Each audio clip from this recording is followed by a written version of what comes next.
इस विशेष वीडियो में हम पत्ते के विवरणों को विस्तार से देखेंगे। अब अगर हम पत्ते की बात करें तो ये आमतौर पर चपट्टी संरचनाएं होती हैं जो तने पर मौजूद होती हैं।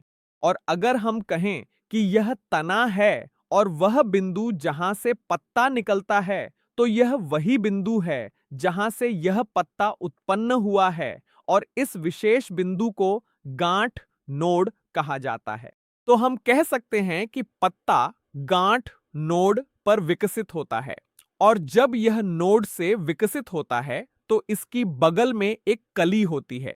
तो यह विशेष क्षेत्र इसे बगल एक्सिल कहा जाता है और इस विशेष क्षेत्र में एक कली मौजूद होगी।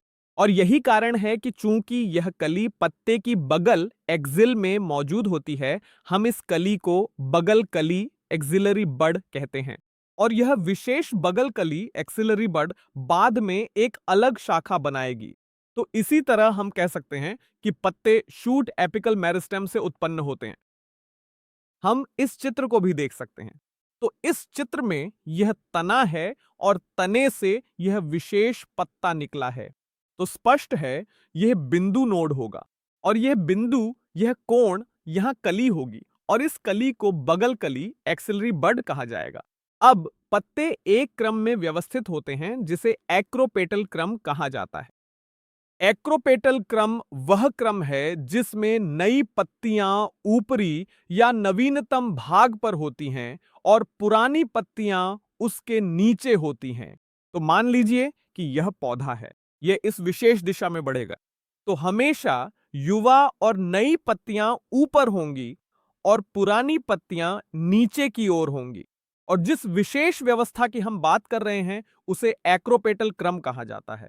अब पत्तियां प्रकाश संश्लेषण की क्रिया के लिए सबसे महत्वपूर्ण वनस्पतिक अंग हैं, क्योंकि इनमें क्लोरोफिल और क्लोरोप्लास्ट उपस्थित होते हैं। पत्ते के भागों की बात करें तो हम एक सामान्य पत्ते को 3 भागों में बांट सकते हैं।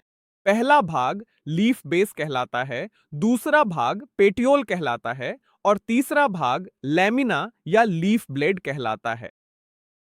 सबसे पहले लीफ बेस से शुरू करते हैं। तो लीफ बेस वह भाग है जिससे पत्ता तने से जुड़ा होता है। तो इस मामले में यह विशेष पत्ता तने से इस बिंदु पर जुड़ा हुआ है और इसी तरह पत्ते के इस भाग को उसका लीफ बेस कहा जाएगा। अब इस लीफ बेस में कुछ संरचनाएं हो सकती हैं जिन्हें स्टिप्यूल्स कहा जाता है। तो इस विशेष मामले में हम यहां एक छोटी पत्ते जैसी संरचना देख सकते हैं। तो यह स्टिप्यूल है। तो ये स्टिप्यूल्स लीफ बेस से निकल सकते हैं। अब यहां 2 स्थितियां होंगी, पहली मोनोकॉट्स के मामले में और दूसरी कुछ लेग्यूमिनस पौधों के मामले में। अब मोनोकॉट्स के मामले में यह लीफ बेस म्यान जैसी संरचना में फैल सकता है और यह तने को आंशिक या पूरी तरह से ढक सकता है और यह मोनोकॉट्स में पाया जाता है। कुछ लेग्यूमिनस पौधों में लीफ बेस फूल सकता है और इस स्थिति में हम इसे पल्विनस कहेंगे। इसके बाद दूसरे भाग की ओर आते हैं जिसे पेटियोल कहा जाता है। अब अगर हम पेटियोल की बात करें तो यह वह भाग है जो इस पत्ती को पकड़ता है।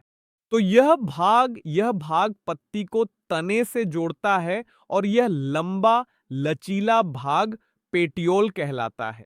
तो अगर पेटियोल के कार्यों की बात करें तो हम कह सकते हैं कि यह पत्ती के ब्लेड को पकड़ने में मदद करता है। तो यह है पत्ती का ब्लेड या लैमिना, यह हरा भाग। पेटियोल पत्ती के ब्लेड को प्रकाश की ओर रखेगा ताकि प्रकाश संश्लेषण कुशलता से हो सके। और दूसरा कार्य यह है कि यह पत्ती के ब्लेड को हवा में हिलने या फड़फड़ाने देगा, जिससे ठंडक का प्रभाव होगा और पत्ती की सतह पर ताजी हवा आएगी। अब पत्ती के मुख्य भाग की ओर बढ़ते हैं जिसे लैमिना या पत्ती का ब्लेड कहा जाता है। तो यह पूरा हरा भाग, चपट्टा भाग लैमिना या पत्ती का ब्लेड कहलाता है।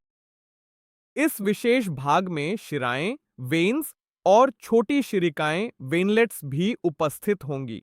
इस मामले में हम देख सकते हैं कि यह शिरा है और ये वे शिरिकाएं हैं जो इस भाग से निकलती हैं। अब यह बीच की शिरा, यह वाली इस बीच की शिरा को मध्य शिरा मिडरिब कहा जाता है। शिराओं का कार्य यह है कि वे पत्ती के ब्लेड को कठोरता प्रदान करती हैं। दूसरा कार्य यह है कि ये शिराएं एक चैनल के रूप में भी कार्य करेंगी और यह पानी खनिजों के साथ साथ खाद्य पदार्थों का परिवहन भी करेंगी।